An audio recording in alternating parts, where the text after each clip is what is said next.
Starship Troopers by Robert A. Heinlein. I got dressed up for this one. Took some notes. I'm ready to serve. This book was just a breath of fresh air. After reading Pride and Prejudice, to read something that has such clear and concise prose, that has the chapters are sort of broken up into very regimental 20-page sections. Just a nice summer read. I'm gonna talk about what most people talk about when they do talk about Starship Troopers.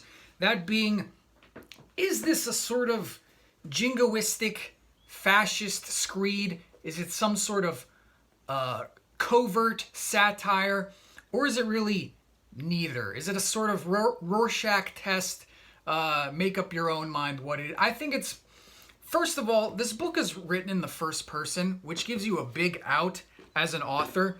It's not that it's not like there's a narrator inserting himself saying like this is this. It's told in the first person. It's, you know, one guy's experience, one guy. It's what he's been told, like how he's been told things work. So the idea that it's some sort of like prescriptive fascist manifesto is kind of silly to me. It's kind of it seems like a big reach. This is also a book where you can kind of construct a sort of meta narrative, a sort of like, I don't really like when people do these sort of fan theory things, like the movie The Thing. Like people will be like, oh, there's a glint in Keith David's eye at the end, so he's really the Thing. Like I find that shit kind of obnoxious for the most part. But this is a book where I feel like there's actually some meat on those bones. You could actually extract the sort of meta narrative that what is alleged to be happening, the way that people are allegedly treated in this world, are not necessarily what's really going on. So before like getting into the idea that it might be some sort of stealth refutation of militarism or fascism or whatever,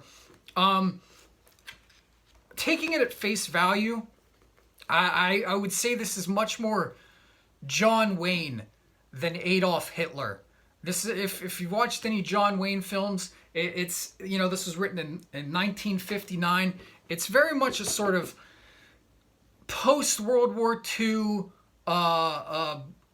good guy, straight-laced bravado type thing. A sort of it's pro-soldier, not necessarily pro-war or pro-military, but like pro-soldier, because to do anything more would be just sort of bad manners. So it's sort of just the the patriotism of you know, love the sinner, hate the sin. You know, we nobody likes war, but you sort of respect the soldier and how difficult being a soldier is. So in that sense, and I think he even admitted as much in an interview at one point, that it was pro-military, in that he was on the side of the guys who have sort of their boots on the ground. So the story, it centers around a society that's sort of constructed around military service. If you serve in the military, that then makes you a full citizen. They distinguish between civilians and citizens. A citizen has the right to vote. They have the right to make laws and participate in government. And you earn that privilege by serving in the military. And the sort of rationale of that, and you get little sprinklings of this in the moral and what is the class called? History of moral philosophy classes. The sort of rationale being that like the ultimate service, the ultimate sacrifice is the only way to attain sort of the ultimate freedom. They put such a high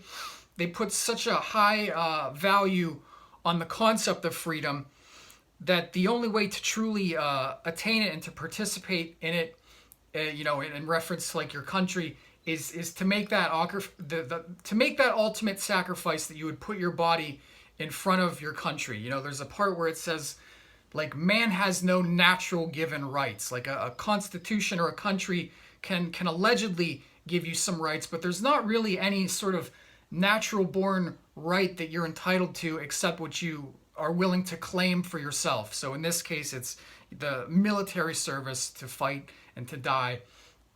And again, if that is taken at face value, if your interpretation is this is sort of what he's advocating for, what Heinlein is advocating for, which I don't see it that way. Again, I see it as sort of like he's having a conversation with himself. Like, this is a science fiction author who's created this world, and he's just sort of having a conversation with himself, feeling out his ideas of like how this might work, what would be the drawbacks.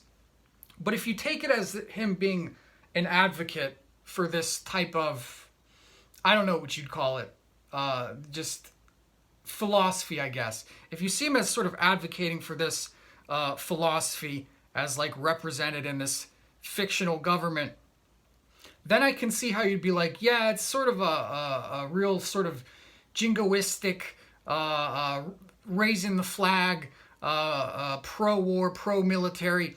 Again, I wouldn't go so far as to say it's like fascist. It's more John Wayne than Hitler. It's more sort of an antique, patriotic type notion. I wouldn't say it's necessarily obsessed with race or genocide or, excuse me, it's not obsessed with race or genocide or any notions of like this is a master race. It's very all about discipline and regimen and just stuff like that. So, but on the flip side, I think there could be a case to be made for this sort of sly sort of refutation of all those ideas. Okay, I gotta go to the notes now. Okay, so the first scene of the book, the very first scene of the book is soldiers being fired like bullets. They wear these big mechanical suits and they drop down to a planet's surface in these sort of capsules, and they're basically fired from a ship like the ship fires them like a gun. They're the bullets. They're fired down to the planet's surface. Men as bullets. It's very like dehumanizing, very, very mechanical. So that was the first thing that sort of, I don't know, put my radar up that maybe there's something more than just the sort of John Wayne yeehaw type thing going on. Another big part of it is, okay, while service in the military affords you all these privileges, like the right to vote and whatnot, while that like is supposed to make you a full citizen, there's things like your military term can either be 2 years or it can be indefinite. Like if there's some sort of conflict going on, your service can be indefinite and they could never let you out. And while you're serving in the military, you can't actually exercise these privileges. You can't actually vote while you're still in the military. So you've got this concept of this sort of forever war with these bugs. You've got a forever war with these bugs. It never really says exactly how it starts, and there's no plan to really finish it. And so you've got this promise of these sort of rights, but you never really have the ability to actually enact them. It's sort of this carrot and a stick type thing. And there's one passage that was super interesting here. Okay, so they're in a history of moral philosophy class, and the teacher basically asks, why has there never been a sort of armed revolution in this society? Why has nobody ever revolted to the way things are? And he says, because revolution, armed uprising, requires not only dissatisfaction but aggressiveness. A revolutionist has to be willing to fight and die, or he's just a parlor pink. If you separate out the aggressive ones and make them the sheepdogs, the sheep will never give you trouble.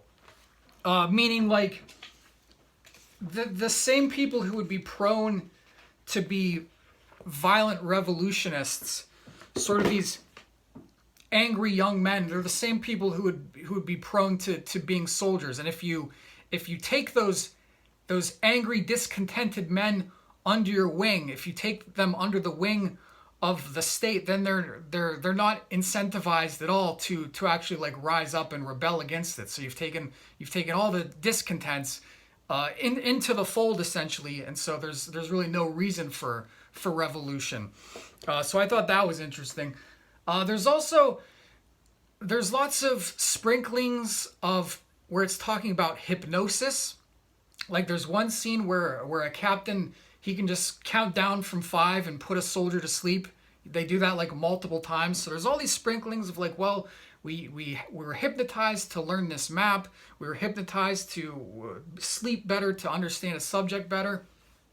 So you've got Johnny Rico having all these notions about like why he's fighting, why he's serving, how important the mobile infantry is to him, like how proud people are of him. You've got all that, but then you've got subtle sprinklings of hypnosis that like maybe the reasons why he's doing something, you know, it even says sort of in places like he doesn't know why he can't remember why he joined up in the first place. I think it's just sort of like for a girl, like a girl joins up and he happens to be there by the recruiting station and he says, I want to impress this girl, I'll join up. But then that sort of morphs into all these ideas of patriotism and service and whatnot. So like, and then there's all these weird coincidences that sort of struck me as odd. There's a point where he's considering dropping out of the infantry, but then he gets, just as he's about to resign, he gets a letter from a former teacher who was also in the infantry, and the teacher says how proud he is, how he's glad he's following in his footsteps, and then that gives Rico the resolve to sort of persist and to carry on with his service. And more than a sort of dramatic turn, it struck me as weird somehow, like that and the hypnosis. And there's another part where Johnny Rico's father has also signed up to the infantry, and he's serving in Rico's previous unit. It was just a really like strange, improbable thing that I don't know. I thought it was interesting. Okay, what else do we got? What else do we got in the notes here? I think that's about it. I think that's about all that I wanted to say. I have some other things marked down here. I don't know. Okay, there's another part where he's talking about how important being in the military is to him, and he says at one point, "But the MI was my gang. I belonged."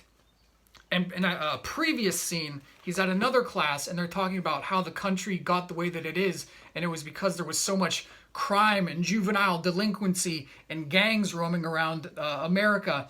And it's just a weird sort of comparison to talk about that and then to refer to his own unit as a gang. And I don't think that was like accidental. This is strikes me as a very like well thought out, just again like sort of conversational. It's like a guy sitting down and just like thinking really hard about, you know, how this would work, how it couldn't work. Yeah, I think that's about it.